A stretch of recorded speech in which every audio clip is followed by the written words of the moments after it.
This is the English we speak. With me, Fei. And I'm Rob. Hey, Fei, you know this is the programme where we teach an authentic English phrase? Yes, Rob. Well, I just wondered if today we didn't. We did something else. No, we have to teach an English phrase. No ifs or buts. But if we sang a song for a change, it might be more fun. No ifs or buts. We're here to teach English, and that's the phrase we're teaching this time. Oh, but couldn't we just... No ifs or buts, Rob. No compromises.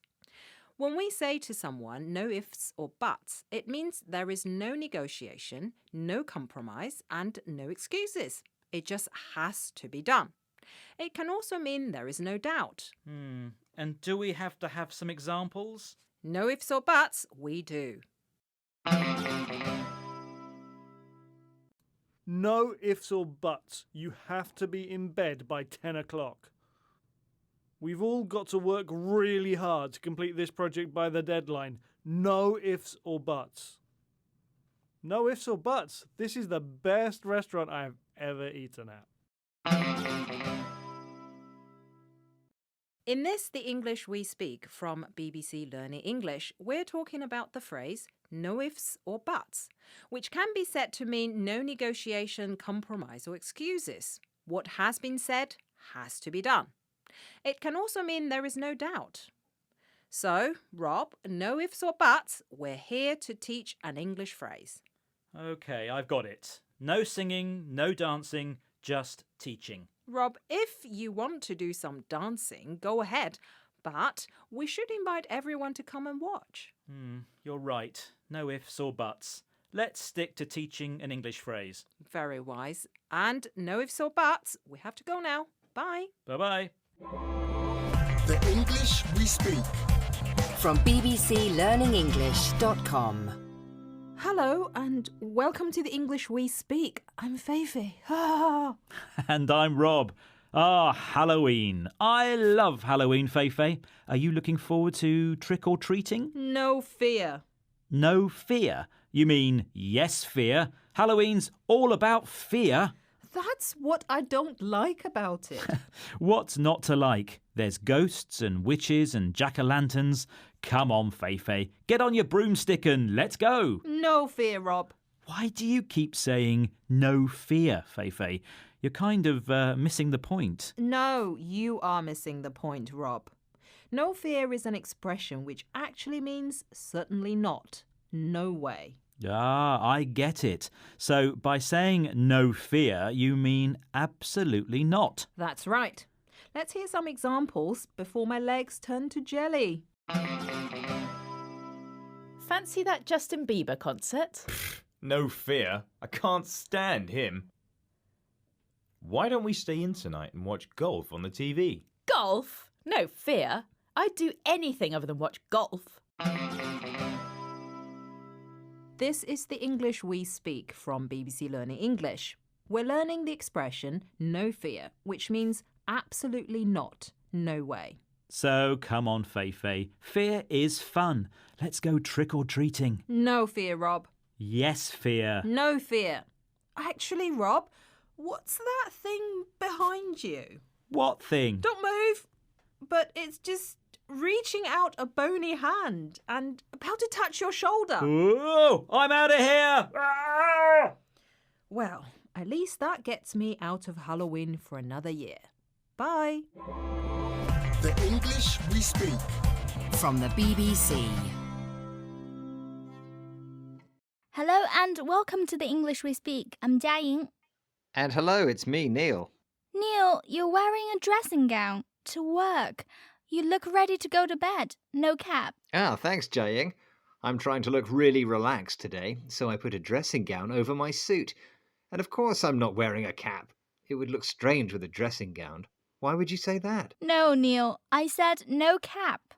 We say no cap when we want to reinforce that what we're saying is the absolute truth. So you think I look relaxed then in my dressing gown? Well, I actually said you look like you're heading to bed, but you do look very relaxed. I'm not sure it's the best thing to wear at work. No cap. Oh dear, perhaps I should take it off and just stick to the suit. I think I might look a bit too relaxed. Good idea. You can do that while we listen to these examples. No cap, they are amazing. That new song is the best thing I've ever heard. No cap. No cap. You're the funniest person I know. You always make me laugh. I don't like those mushrooms. No cap. They taste awful. You're listening to the English We Speak from BBC Learning English, and we're talking about the expression no cap. We use no cap to mean no lie and to say that something is the truth. Yes, we can also say capping to mean lying. By the way, did I tell you that I won the lottery? Stop capping, Neil. You didn't win the lottery. I'm not capping. I won the lottery. No cap. So, if you won £1 million, why are you still working? Wouldn't you rather be on holiday? Well, first off, I love my job. No cap. I'd do it even if I won the lottery. And secondly, I didn't say I'd won £1 million. True. How much did you win? £2. I used it to buy that dressing gown from a charity shop. No cap. Ah, well, congratulations on your big win. Bye, Neil. Goodbye. Hello, I'm Jiaying, and this is the English We Speak. And hello, I'm Neil. Are those new jeans, Jiaying? Yes, they are. Do you like them? I'm not so sure about them. They're not a patch on my old ones. Well, I was going to say, you probably do need some patches. They're covered in holes. The holes are supposed to be there, Neil. It's fashionable to have holes in your jeans these days. Ah, right. So, why are you talking about patches? I was using our expression for this program. If something isn't a patch on something else, it means it's nowhere near as good as the thing you first mentioned. I see. So it's not connected to the word patch, which means a textile cover for something which is damaged. That's right. I'm saying my old jeans were much better than these new ones. Let's hear some examples of this expression in action. My new phone isn't a patch on the old one. The camera is rubbish.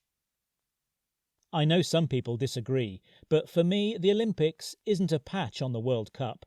Football is way more exciting. My holiday at home wasn't a patch on a trip abroad. Overseas travel is so much more fun. This is the English We Speak from BBC Learning English, and we're talking about the expression not a patch on something, which is used to say that one thing is not as good as another.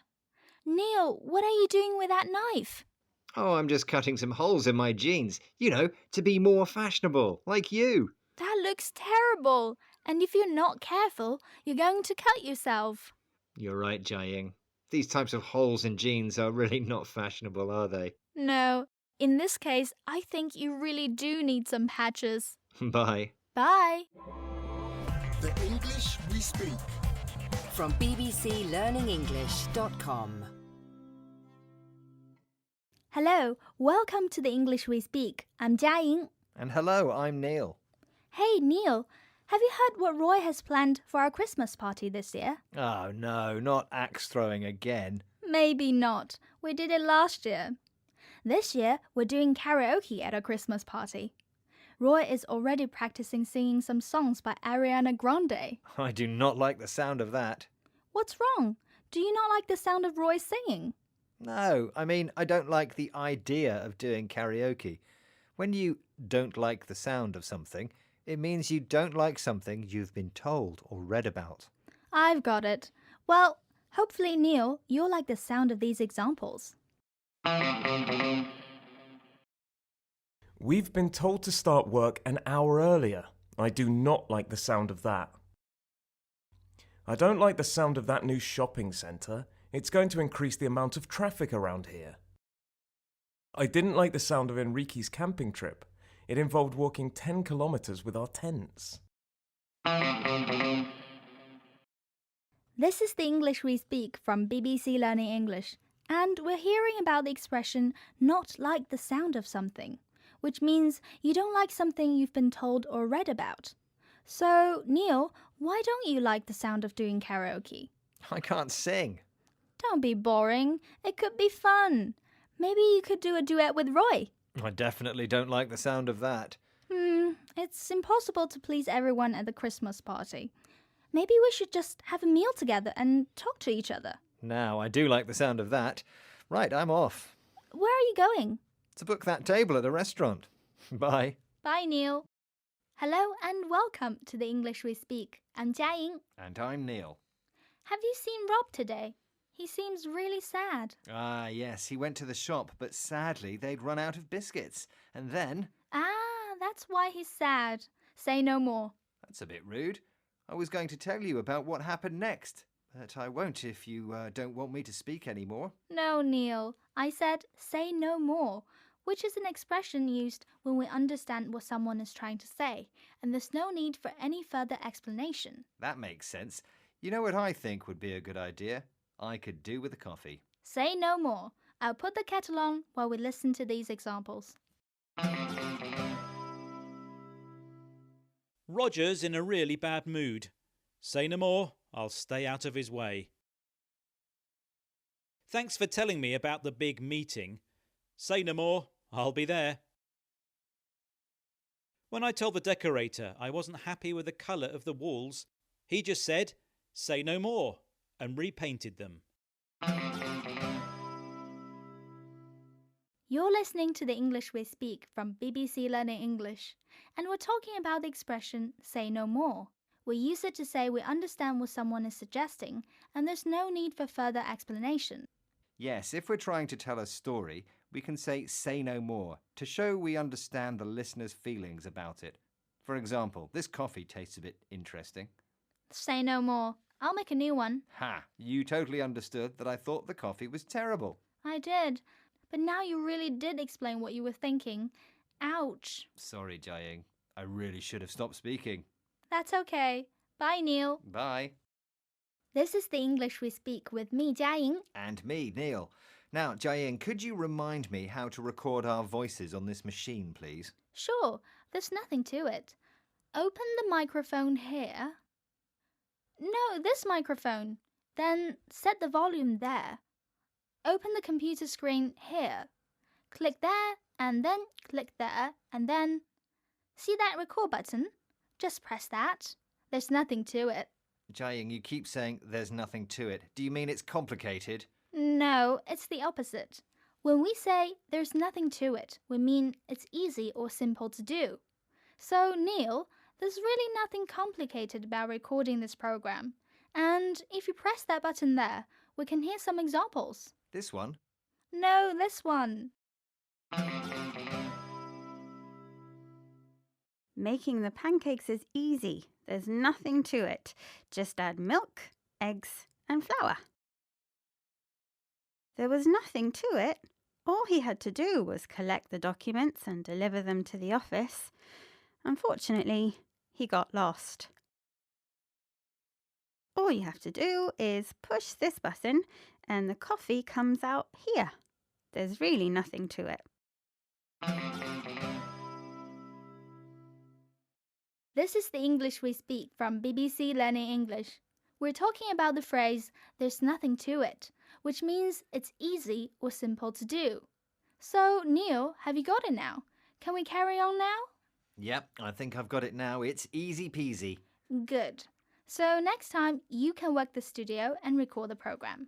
Absolutely. There's nothing to it. Just open that, click on that, press that. No, don't press that. Oh. That was the delete button. We'll have to start again now. Sorry. Okay, what does there's nothing to it mean? Bye, Neil. Bye. Hello and welcome to the English We Speak. With me, Feifei. And hello, I'm Neil. Welcome back from your holiday, Feifei. Oh, thanks. To be honest, I'm very glad to be back. What do you mean? You did have a nice time, didn't you? Yes and no. Yes and no. Well, which one was it? Yes or no? No, Neil. I said yes and no. We use this expression when we want to partly agree and partly disagree.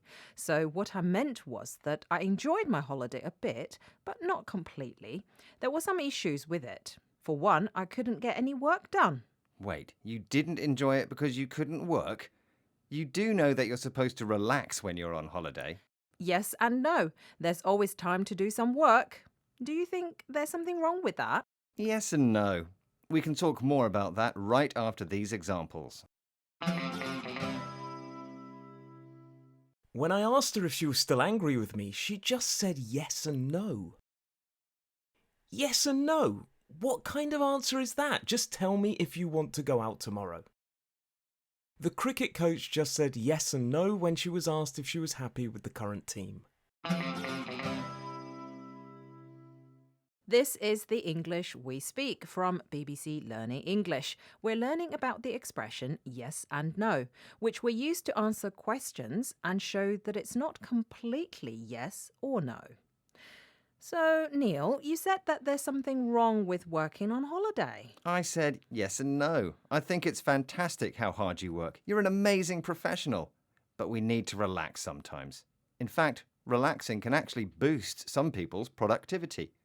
That sounds fantastic. Great. So let's go to the park. Brilliant. I could bring my laptop to do some spreadsheets while I'm there. Is that a good idea? Definitely not. I'll go and get a frisbee instead, and I'll meet you at the park in 10 minutes. Okay, bye, Neil. Bye.